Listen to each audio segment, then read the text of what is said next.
Now, to answer the question in number three, reading the life of Oloda Ikianos has had a profound impact on my attitude about personal freedom, human nature, and our nation's history of enslavement of Africans. Ikianos' narrative provides a first-hand account of the horrors and injustices of slavery, forcing me to confront the harsh realities faced by enslaved individuals. One of the key themes that struck me while reading Ikiano's story is the importance of personal freedom. Ikiano's longing for freedom and his relentless pursuit of resonated deeply with me. His narrative highlighted the innate desire for autonomy and self-determination that exists within all individuals, and it made me appreciate the value of personal freedom and the lengths that people will go to secure it. Ikiana's narrative also shed light on the dark side of human nature, the brutal treatment, dehumanization, and exploitation of enslaved individuals, revealed the capacity for cruelty and oppression within some individuals. It serves as a stark reminder of the potential for evil that exists in society and the importance of actively working towards justice and equality. Moreover, Ikana's story exposed the painful history of the enslavement of Africans and its lasting impacts.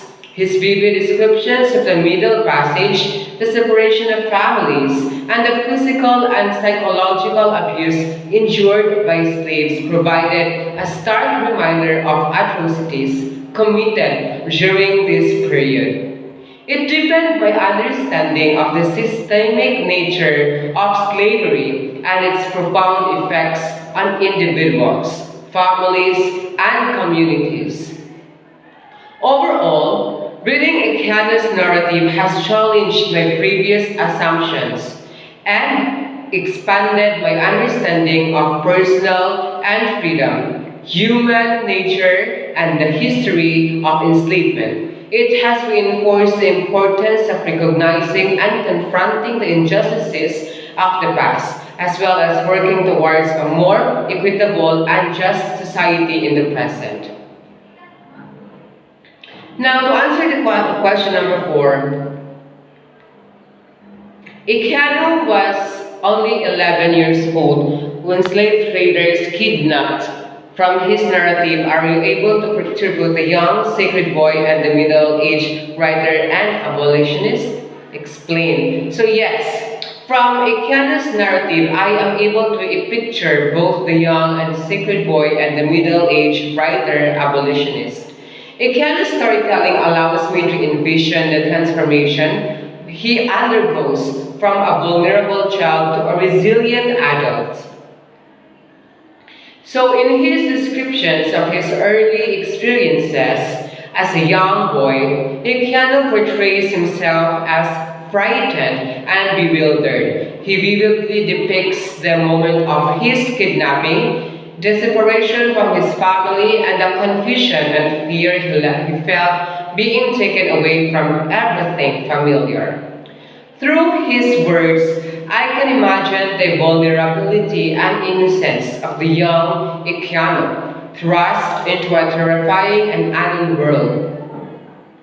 As Ikiano's narrative progresses, I can see the growth and development of his character. He learns to adapt and survive the harsh conditions of slavery, and his determination to secure his freedom becomes evident. Ikiano's intelligence and resourcefulness shine through as he navigates various roles and experiences, such as working on ships and learning different trades. His resilient strength of character make it possible for me to picture the young boy gradually transforming into a capable and independent individual. Later in his life, Ikiano becomes a writer and an abolitionist. His narrative reflects his matured perspective and his commitment to fighting against the institution of slavery. Through his words, I can sense his passion, intelligence, and eloquence as he articulates his experiences and advocates for the abolition of slavery. Ikiana's transformation from a young boy subjected to the horrors of slavery to a confident and influential writer and abolitionist is evident in the way he presents himself in his narrative. Overall, Ikiana's narrative allows me to visualize both the young, scared boy and the middle-aged writer and abolitionist. Through his vivid descriptions, character development, and the evolutions of his perspectives and goals. Thank you and good afternoon.